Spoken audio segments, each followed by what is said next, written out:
Good evening, everyone. My name is Shakil. I officially welcome you all on behalf of Mind Mingle.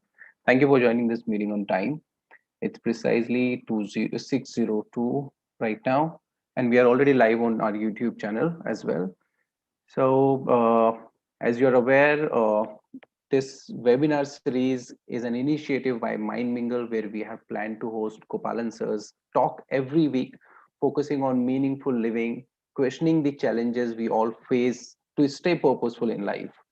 We have Gopalan sir with us. I'll just give you a small introduction of Gopalan sir. Gopalan sir started his career as a chartered accountant, and after 8 years in industry, ending as a financial controller, he came in contact with Jiddu Krishnamurti. And then he joined the Value School Krishnamurti Foundation as parent first, and then later as a teacher. And he has been working since then with Jiddu Krishnamurti schools at multiple levels. And recently, in last 3 years, I would say not exactly 3 years, but yeah, 2.5 years somewhere, he has authored three books. One is Bud to Blossom, Blooming Creativity in Life and Education, 1+1, Infinity or Eternity, and The Insight, Obscured by Intellect. So all these three books, through all these three books, he have been talking about Jiddu Krishnamurti's teaching on life, education, and human consciousness. Today as well, we will be more focusing on the how we can live a purposeful life. We would try to make this session very interactive, and those who are watching us on YouTube can comment your questions, and we will take your questions from there. Over to you, sir. So, namaste everybody, welcome. Like last time, I'll try to open the topic for about 20-25 minutes, and then the questions are open for everyone to participate in. I'm not giving any answers, I'm only raising questions. Now, last time we had raised this question: who is this individual to whom we give such extraordinary importance? Is the individual an invention of our thought and imagination? Was the question we had left with. So today I would like to take that further and ask, what is the place of effort in a meaningful living, learning, livelihood situation? So I think we need to first differentiate between effort and work. In common understanding and dictionary usage, effort and work are more or less synonymous. The dictionary says effort is something produced by exertion or trying, and work is activity involving mental or physical effort. I mean, one is on the other. But if we really look at it a little closely with a few examples, I'm a train buff, from 70 years. And when I started with trains, they were all steam locomotives. A steam locomotive would have a crew of three, a driver and two firemen. And you always wondered, why had three people to run this locomotive? What is the work to do? But in interacting closely, watching them, you understood what is the work of that fireman. He has to stoke the boiler, and you stoke the boiler with a shovel. You bend over with the shovel, take a heap of coal from one side, and then throw it into the boiler. And it's not just thrown anywhere. There's a stoking pattern. Four shovels to the front, two to the left, two to the right, and two very close. So 10 shovel loads of coal in one stoke. Each the shovel itself would weigh about 5-7 kgs, and the coal would be another 3 kg, which means that's 10 kg 10 times. And when the locomotive is running, you have to do the stoking every 10 minutes. Now, the shift for these engine crew used to be 10 to 12 hours. So it's back-breaking work. So that's one kind of work, right? Another example of work is when you see these laborers digging a trench. More and more they're getting replaced by machines. But I don't know if you have ever tried to dig a pit or a trench. You use only two instruments, one crowbar and one pickaxe or a shovel. And with that, just try digging a trench which is less quarter of a meter, 10 centimeters in depth. The ground is phenomenally hard and the cutting just doesn't go straight. It always goes at an angle.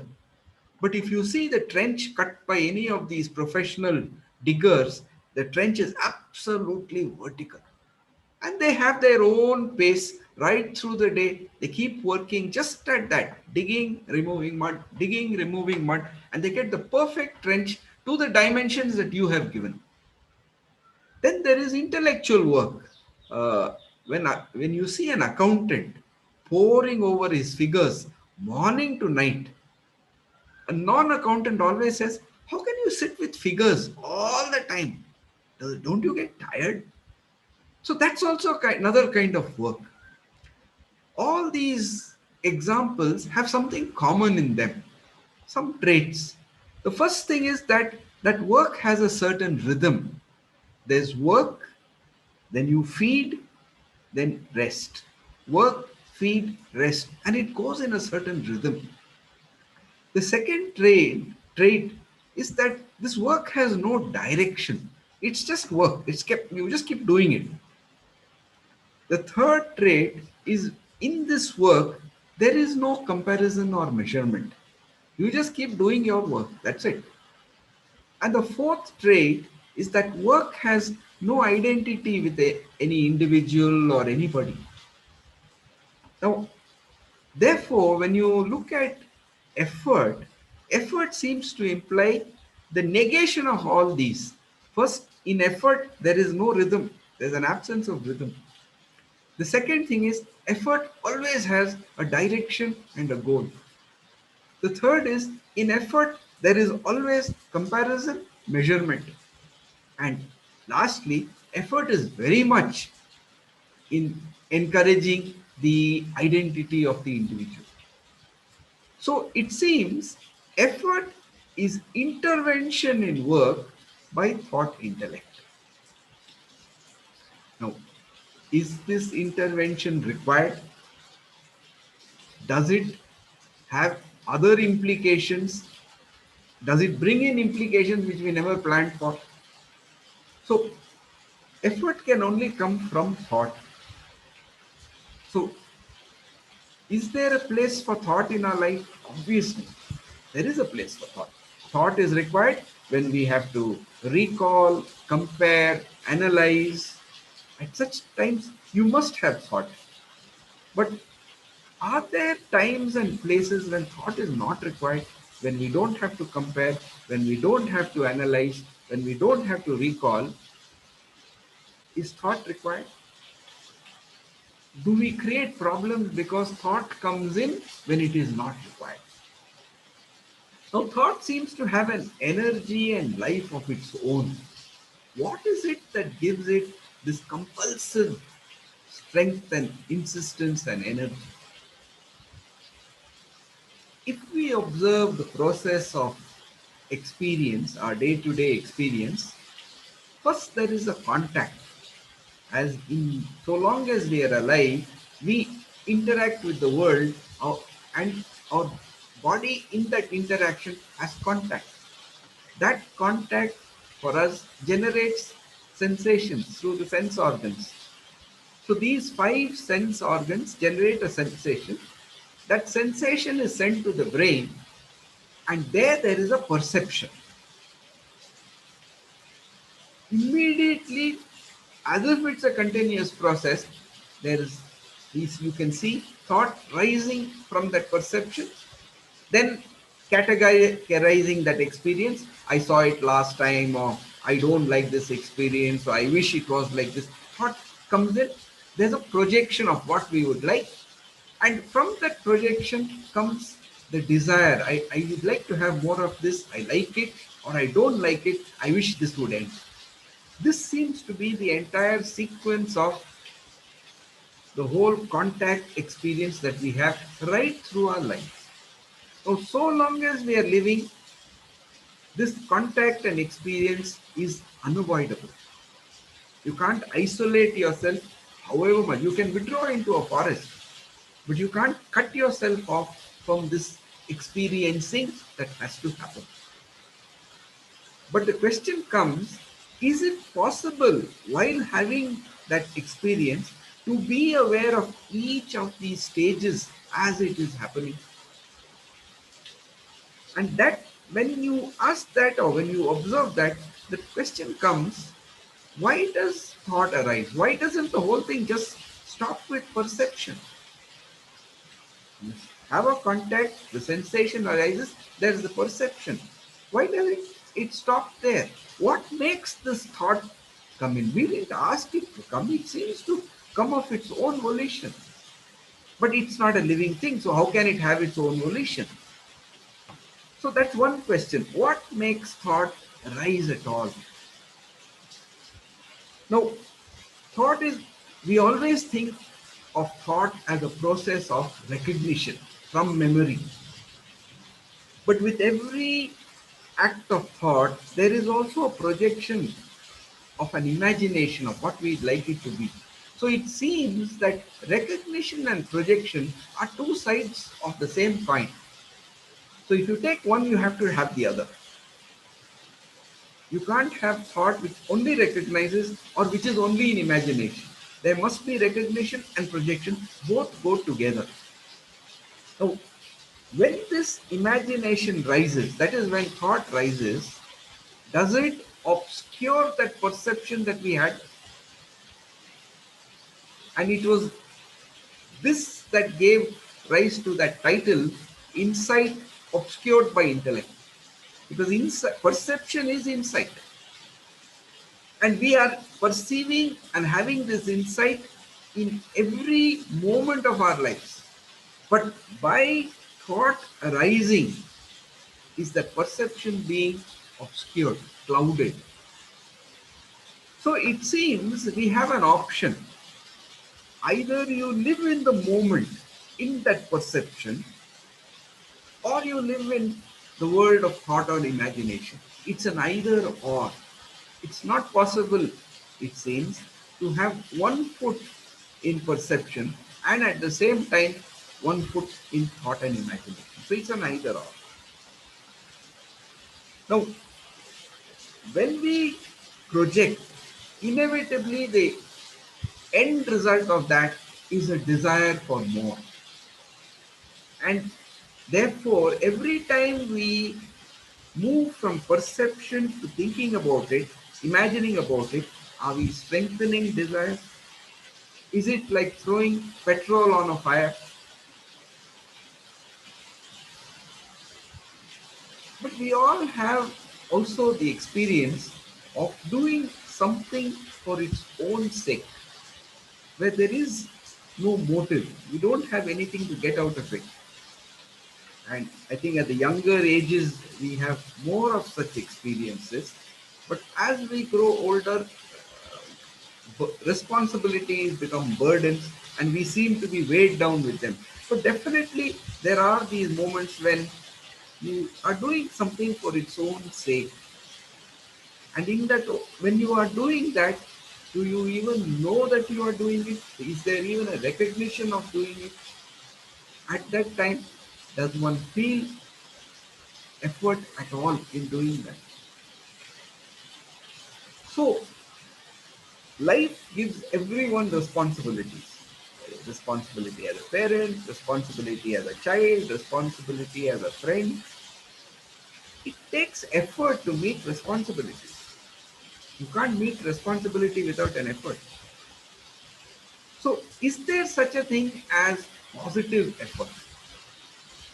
Still now, what I've been saying is that all effort seems to be thought arising, imagination coming in, giving it a direction, adding to desire. So it all seems negative.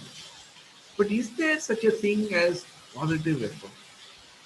So when you have to meet a responsibility, and that's not the flow of what one is doing, one has to take the effort to go against that and meet that responsibility. Whether it's the parent who has to look after the child for the moment, or the student who has to apply himself to his boring study, but because he has taken up wanting to do the examination, everyone has responsibilities. And the responsibilities don't get fulfilled just like that. There is a conscious movement required towards that. Is that a positive effort? Similarly, even to do what one loves to do, especially in the initial stages, it, there's a lot of effort required. Whether it's throwing the ball correctly in a cricket practice or learning to get the right notes in music, in the initial stages, a lot of effort required. But unless that persistence is there, that transition to that effortless stage doesn't happen. So, is that an example situation of positive effort?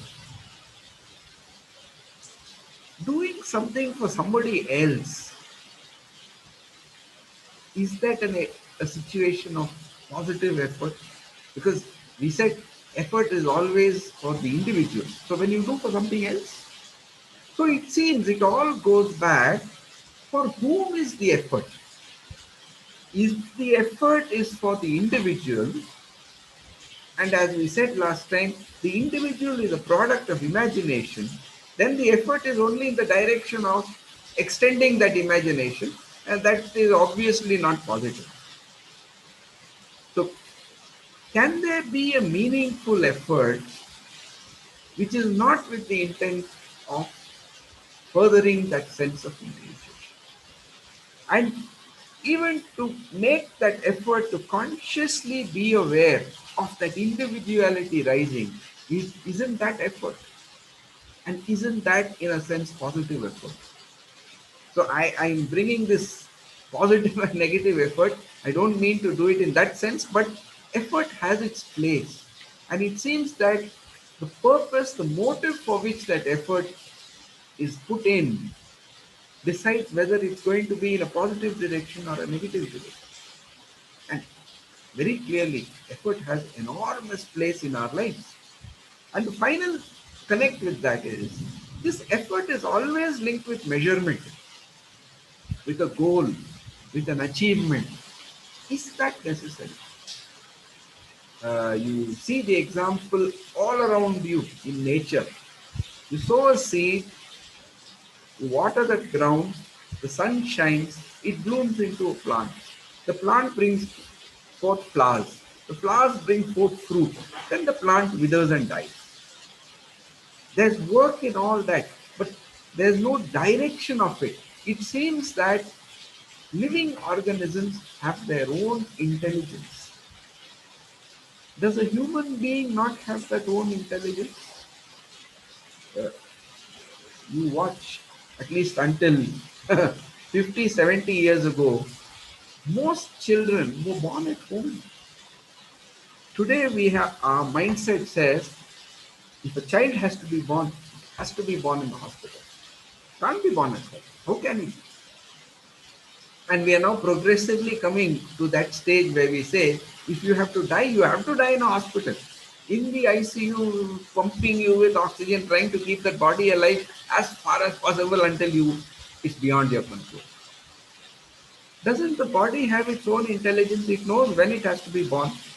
When that moment of birth starts in a natural delivery, there's nobody giving an instruction. The body has its own intelligence, it acts. Doesn't that body have its own intelligence and say now it's the time for the life energy to go, and it shuts down? Therefore, when one is ill, one falls sick, doesn't the body know how to address it? The problem seems to be when we intervene. We say, no, no, no, no, no. Tomorrow morning I have to go to work. This temperature can't be higher. Give it paracetamol, give it the antibiotic, do this, do that. When intellect intervenes, it seems there must be a problem. Whether it's in the body or in the world outside. The intellect comes in and says, the river is flowing. We need to dam that river. We need to divert that water. We need to do all this. And we play havoc with the environment. So whether it's with our own bodies or with the world outside, the intervention of the intellect always seems to cause a problem. And it must it not? The intellect is such a small thing, and what we are trying to intervene is so much larger. How can this little thing intervene and direct the larger? So, what does it mean to let that larger direct one's life? Does that make for a meaningful living? And from that, what would be a meaningful learning, a meaningful living? Can everything be follow that meaningful living? Or must we always be directed by our intellect saying, this is what I want to do, this is how we do it? In which case, more conflict. So, are we furthering conflict in our lives because of intervention and effort directed by the intellect? That's my question. What is meaningful effort? So now we can go to discussing this. We are open for questions. So if you have any question, you can raise hand and we'll unmute you.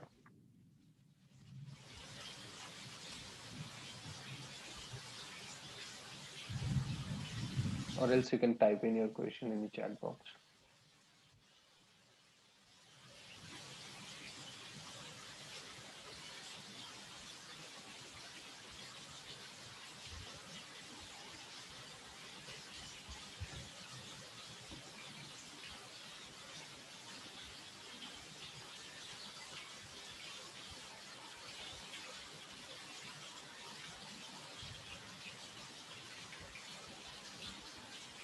Shakil sir, shall I?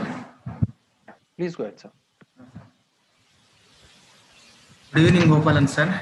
Uh, a very great topic, very interesting. Sir, I have a doubt here with regard to work and effort. Uh, uh, for example, in an organization has its own goals, and the employee works as per the goal of an organization. Can we call it a collective effort, or employees working and the organization is in the direction of efforts? You can give the answer to that yourself, Mr. Hanmantrao. We all talk of collective effort, but that collective effort means I give the instruction, you carry it out. That's what we actually mean by collective effort, right?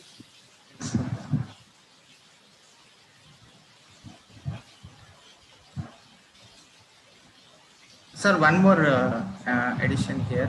Uh, it's said that our uh, continuous thoughts which we focus on come into reality. So, what's your comment on this, sir? These days, it is a hot topic. No, I'm asking, is it possible to be aware of that moment when the thought rises? Leave the continuous thoughts. One thought arises. Can I be aware of it as it is rising and see what happens?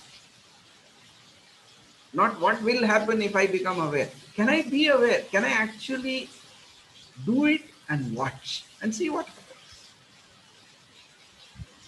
Even to go back to your earlier question, when you say that there is an organization and there are organization goals, isn't there a thought that says, but this is not what I want to do? Why is the organization pushing? Can I watch even that resentment as it rises and ask myself, why is this resentment rising? Why do I feel that I'm being pushed to go in a direction where I don't want to go? Can I just watch that? First be aware and next watch it. Thank you, sir. I got it. Mr. Gopalan ji, Yes, yeah. I think the two keywords of the today's deliberations, the effort and the thought, these two things. I think to become, they are very important keywords, especially to every human being, and especially the teachers also and the leaders. Now, for example, if we take, I would like to add something to, to an example. the difference between the difference in effort between a musician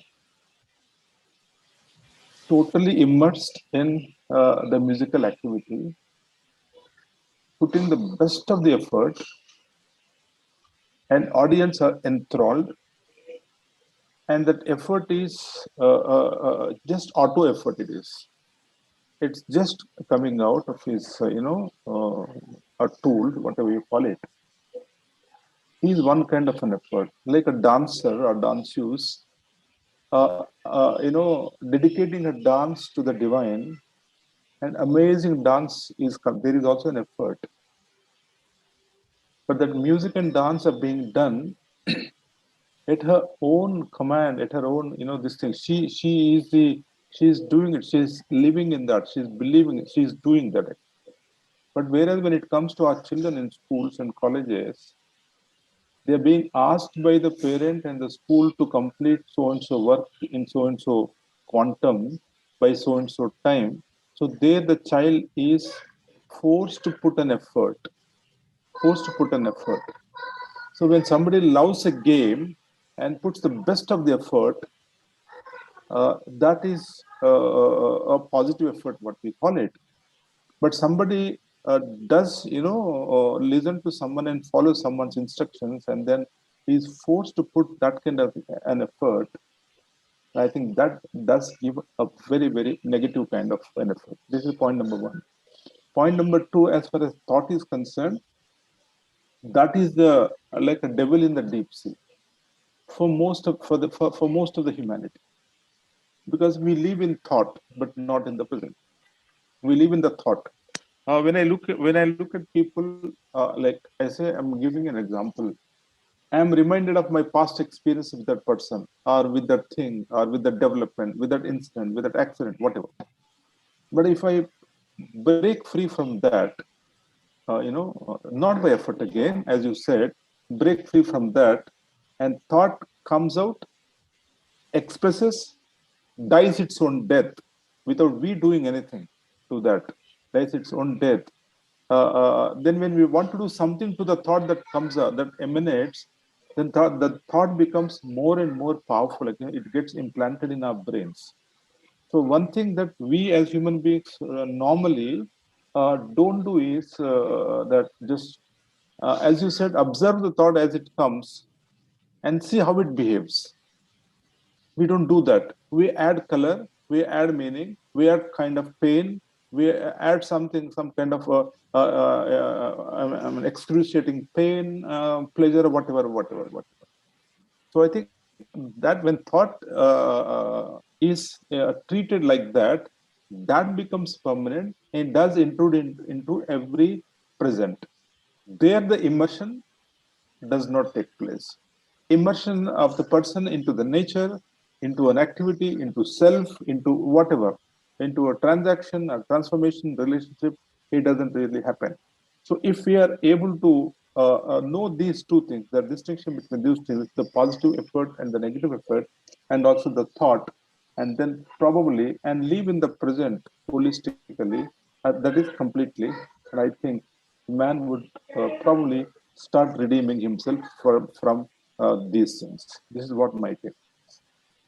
See, the first point that you raised opens a very interesting line of exploration.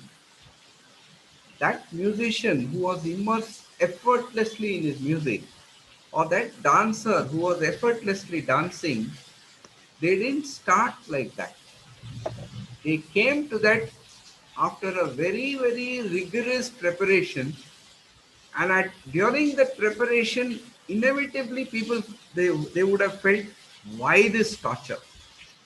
So it seems that in anything, until you bring it to a certain point, there is tremendous resistance which you have to overcome.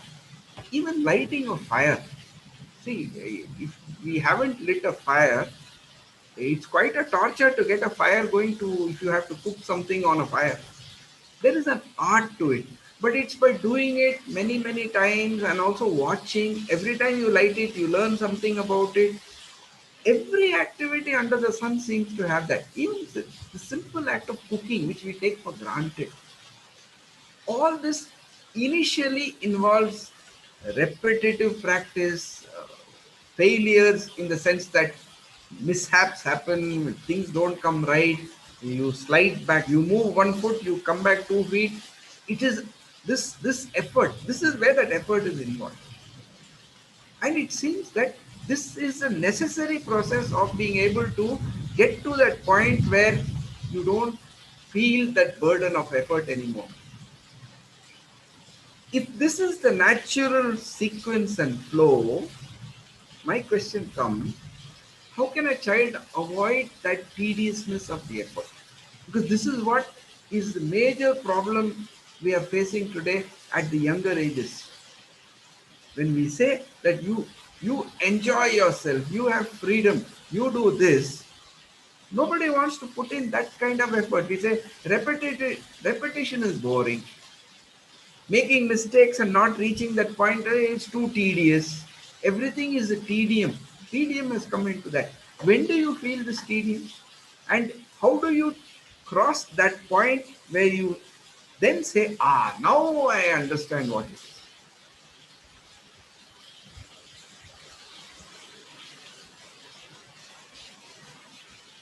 That's what. But people say when you follow your heart, you won't feel the tedium. You won't feel the tedium. That's what. So I mean, like because you don't normally people like children, even teachers, even parents, they don't love that kind of parenting process. Teachers and the kind of loving the kids, loving the processes.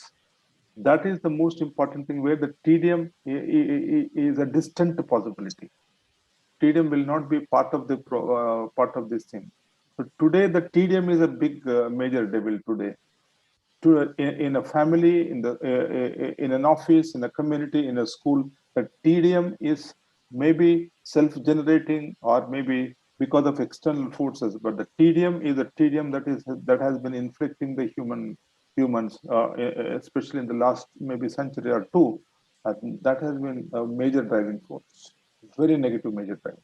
Yes, but when the individual is motivated to learn for whatever reason he wants to get into that, the same tedium and effort are not seen as a burden anymore. The tedium and effort are not less than, but it is not seen as an effort. It is seen as an effort when you are forced to do because you didn't opt for it. But how do you make somebody opt for it? Because there is also a certain age when certain things have to be learned. If you have avoided the tedium of learning mathematics and languages up to the age of 20, and as an adult, you understand that human brain reaches its peak by the age of 25. If you haven't used that brain rightly, what else do you use the brain for? You use it wrongly.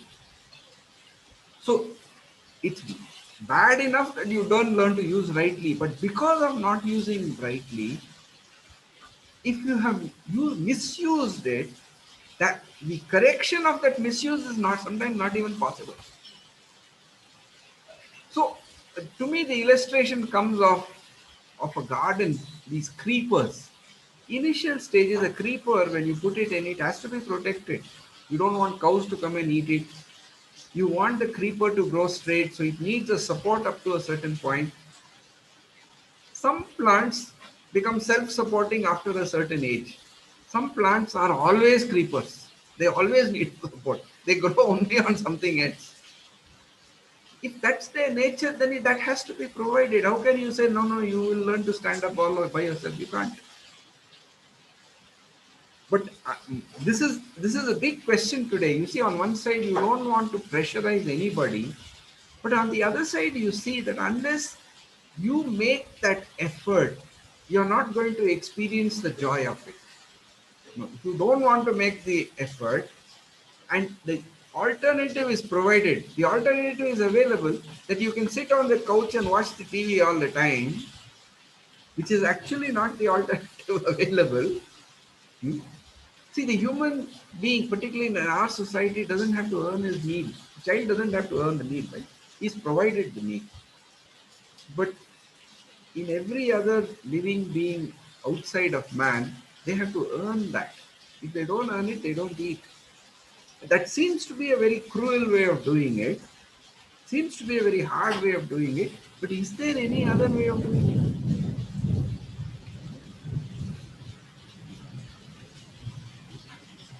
We have a question in the chat box. Sekharji says, isn't effort, intellect, hardship required to do anything? Do you mean by effort thought driven activities driven by ideas, ideals, self interest, etc.? Yeah, that's exactly what I've been saying. That is what we normally mean by effort. This kind of willful activity. But without that, can you swim against the current? Can you swim upstream unless you put in that effort? You can flow with the water downstream. But see, is it possible for any of us to live like that? There are a few people who have lived like that. Huh? They take whatever falls in their lap. If something falls in their hand, they'll eat. Otherwise, they won't eat that day. But once you have opted for this samsaric life, where you want to have a house, where you want to do all that, is can you just flow with the life? Or is there a balance that you have to strike? That yes, I would like to reach this, I'll make the effort. If the result doesn't come, it's okay. I'll still keep making the effort. That's a very different state, which we don't seem to know what that is.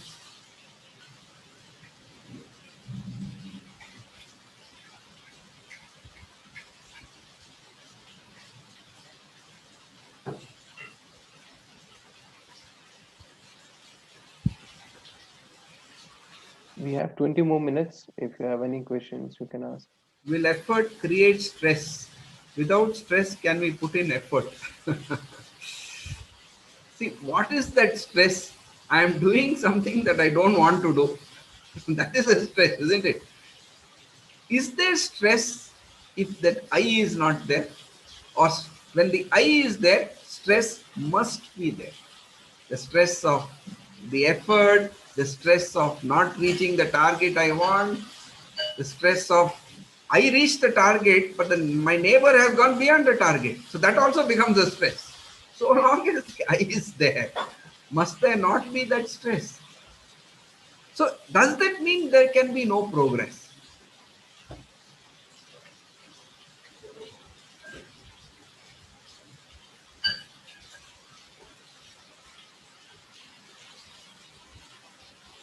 But stress factor is completely aligned to human beings when they are in their mission mode. That will happen. I think it does not happen only when you are putting effort, but you are withdrawn.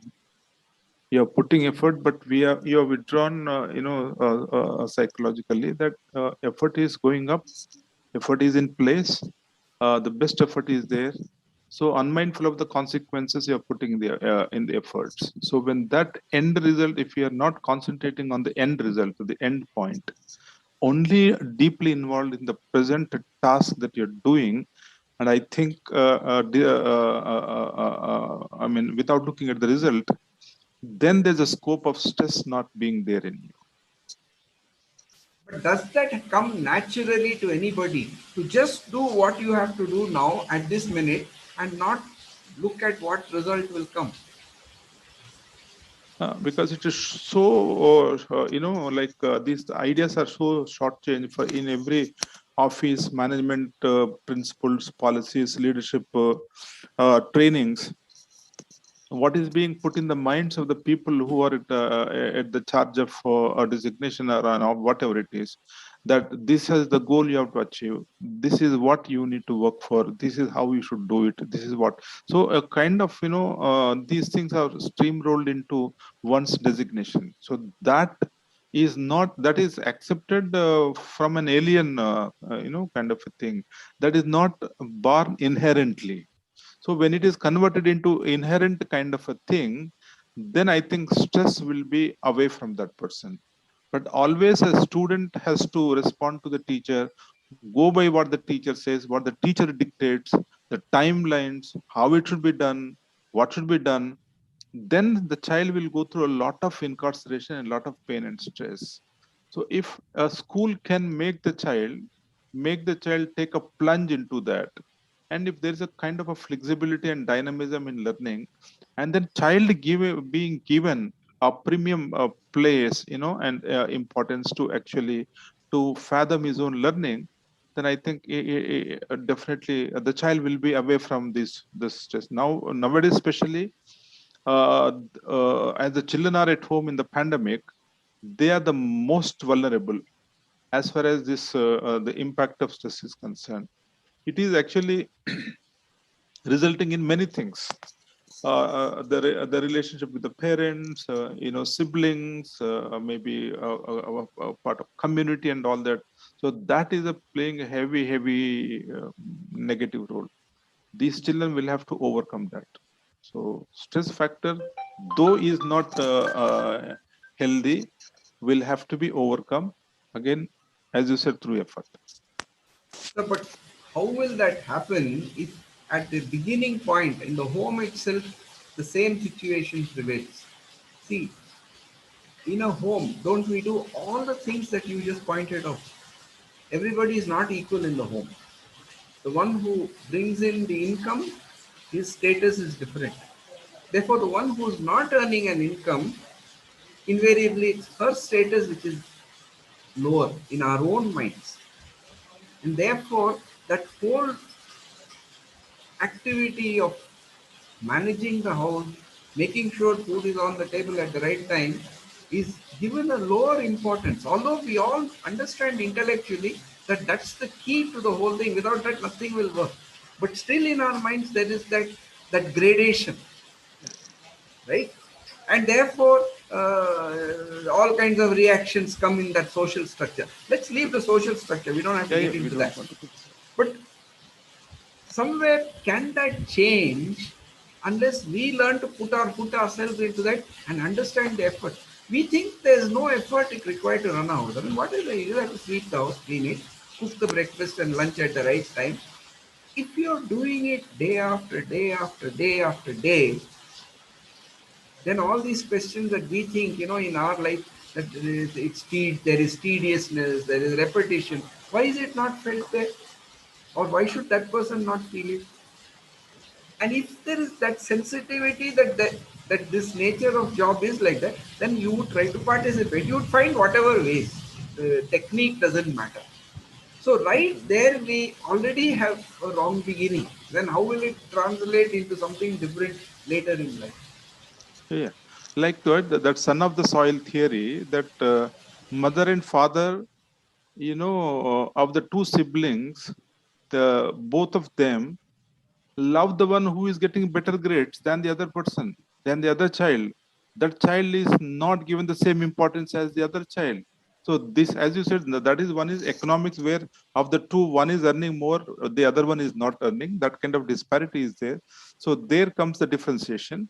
And when it comes to the kids, again, it's about grading, it's about marks, it's about ranks, and who is topping, who is not, and the discrimination. So this is the tragedy. Which is what? That is, as the parent have want to get something through the child which I couldn't get myself. Hmm. Right? But am I aware of that? Can I even make that statement? Look, I wanted to be an engineer, I couldn't. Therefore, I'm asking my child to become an engineer so that I feel through him I have done that. Am I even able to articulate that to myself? The moment I articulate, it has its some sense. At least I start seeing that fact. But we never articulate these things. This is what I meant by watching our own thoughts. It's not a philosophical exercise. But can I see this? And the same thing about what our own fears do. Yesterday's NDTV has got a horrific episode. I don't know if you noticed, saw it. An Indian born mother with a child of 5 in England, she stabbed that child 15 times and killed it because she was afraid that in this isolation of this COVID pandemic, if she died, what would happen to that child? I mean, can you understand what kind of fears have come there? And we have never learned to handle fears. We think man is a social animal. We need all this interrelationship, and if somebody cuts off that relationship or circumstances cut off, we become mad like that. This can happen to anybody, right? If we reported in NDTV, though we are knowing about it. Sir, I have Yeah. a question. Yes, please go ahead. Okay. Yeah, you told a line wherein before you get a thought, you should start observing it, like when it is in the initial state. My doubt is when you had a thought previously and when you're thinking about that thought right now, your viewpoint is different compared Yes. to you're getting a thought and you're observing it. So these two are different scenarios. So is it possible for you to start observing a thought when it is coming and not disturb it? Like you unknowingly intervene with it, like you want to, I mean, I can't put it in Yeah, properly, yeah, but yeah. there is a difference between thinking about it after it's done and thinking about it when it's going on. When it, So can you be that's right. original? So Okay, that was this is my question.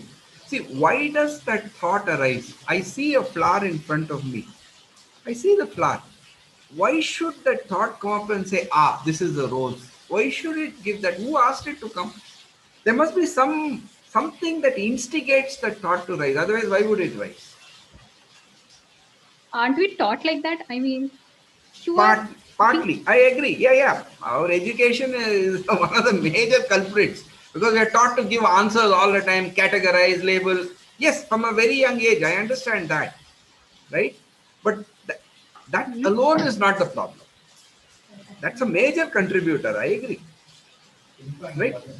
In our education or in our even in a young child before he comes to school, we never let the child remain watching something. We try to say, ah, what did you see, tell me what you saw. You see, we want him to express, we want him to articulate. That way he learns to make sentences faster.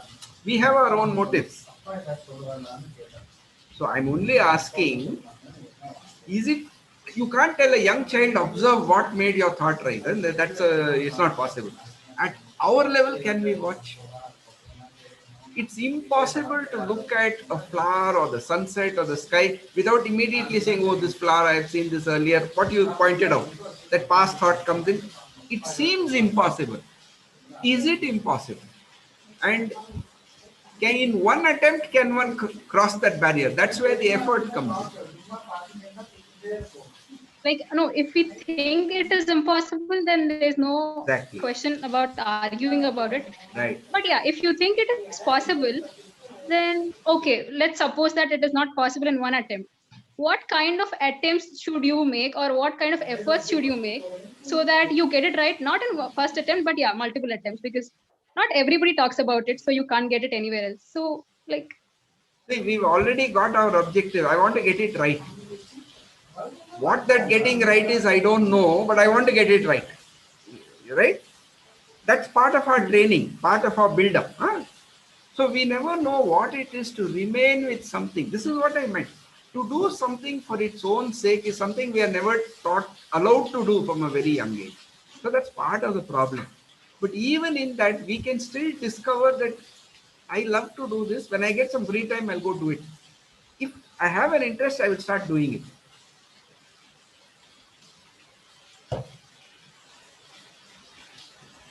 when you're already submerged in a mud, how can you still stay in the mud and clean the mud? Ah. It sounds like Have you ever had the experience of putting your foot into something like quicksand in a marsh? yes. When you struggle, you sink deeper. The trick to Yeah. staying up in that is not to struggle, very gently to move your foot out. The faster you rotate your foot or try to action, you sink more. Is that exactly what we are doing? So you mean to say not making conscious effort is a positive effort?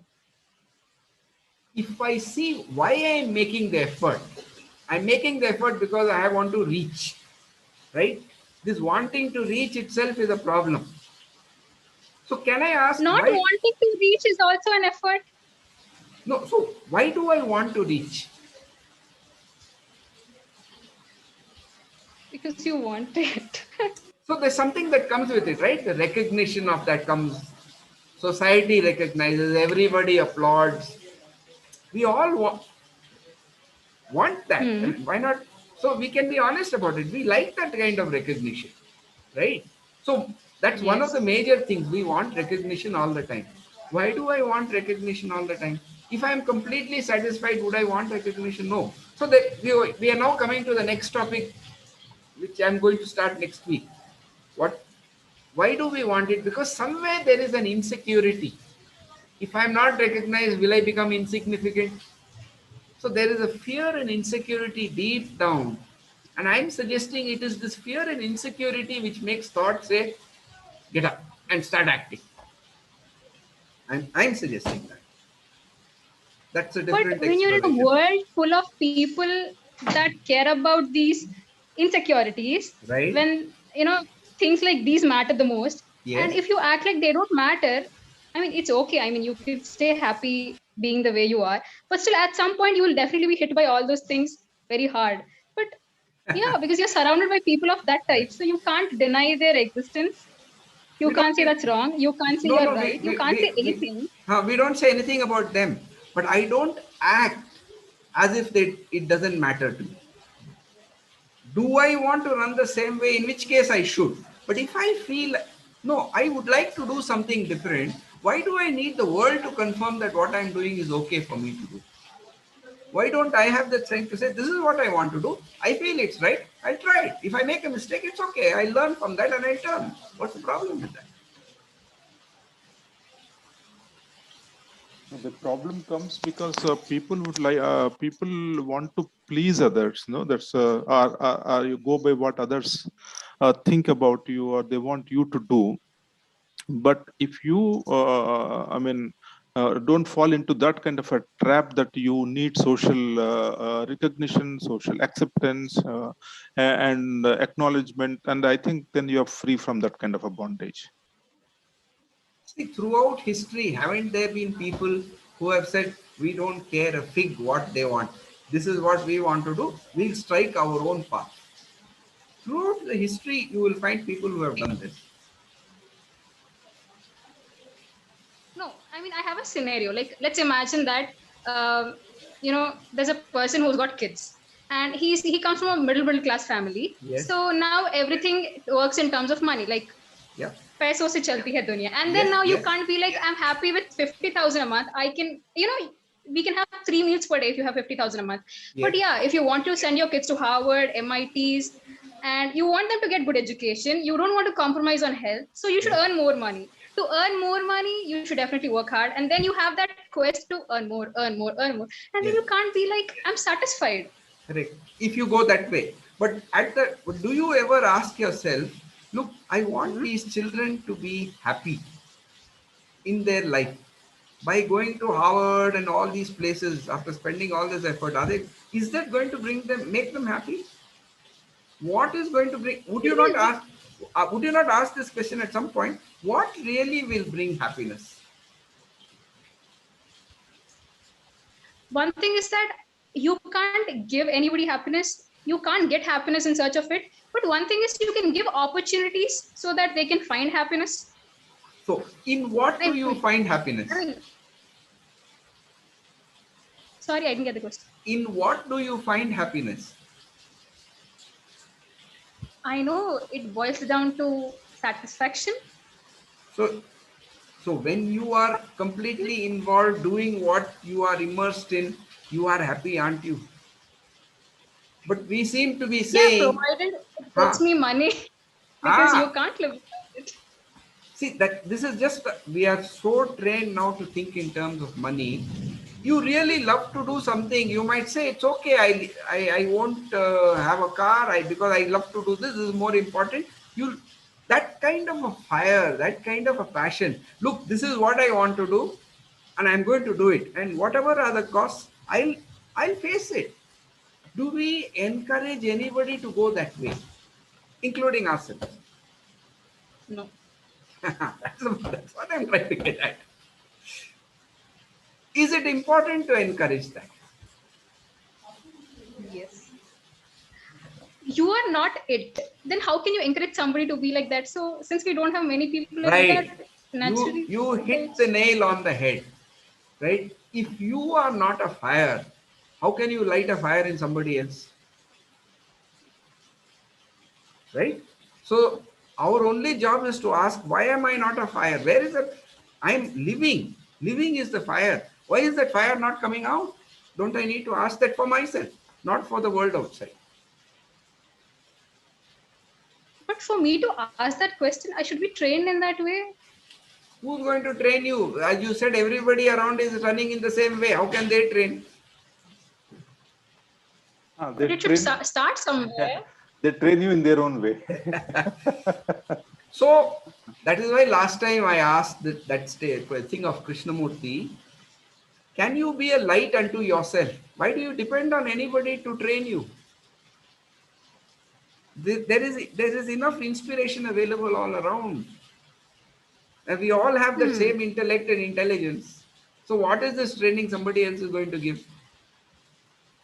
He's going to say the same thing. Like, why can't I discover it for myself? Is that more important than But collecting money to send you to Harvard?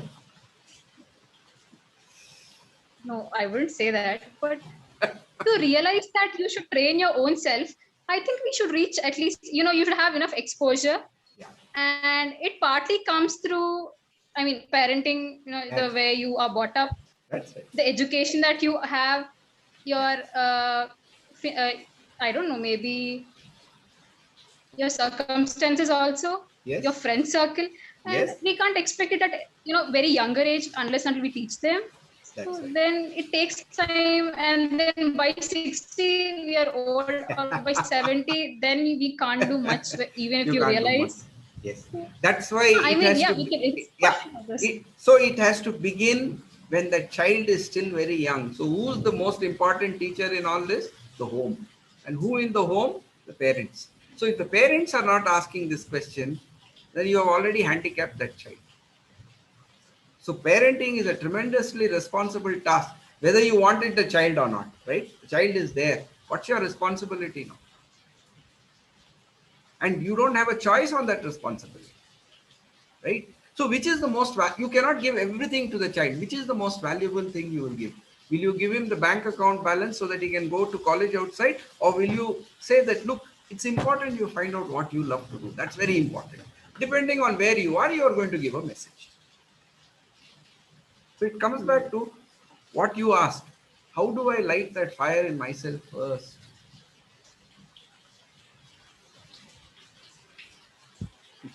One easiest thing to say is, I would say, karma, partly. See, And I think, I don't know. we give explanation so that we don't have to live with the question. Because Yeah. living with the question is a painful affair, right?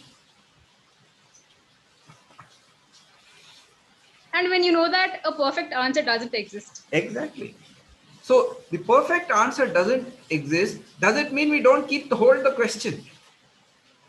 Or do we hold the question? We haven't found the answer, but there has to be an answer, and hold on to that question.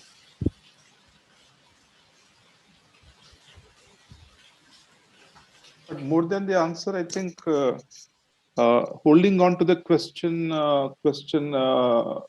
is the most important thing.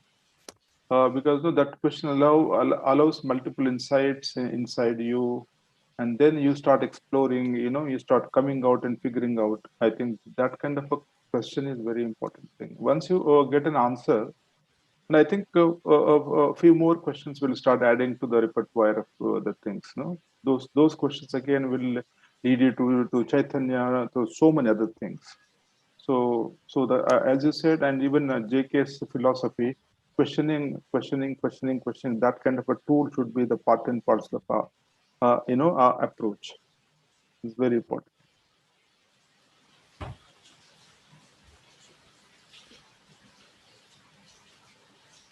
So it's 7:01 now, precisely 1 hour.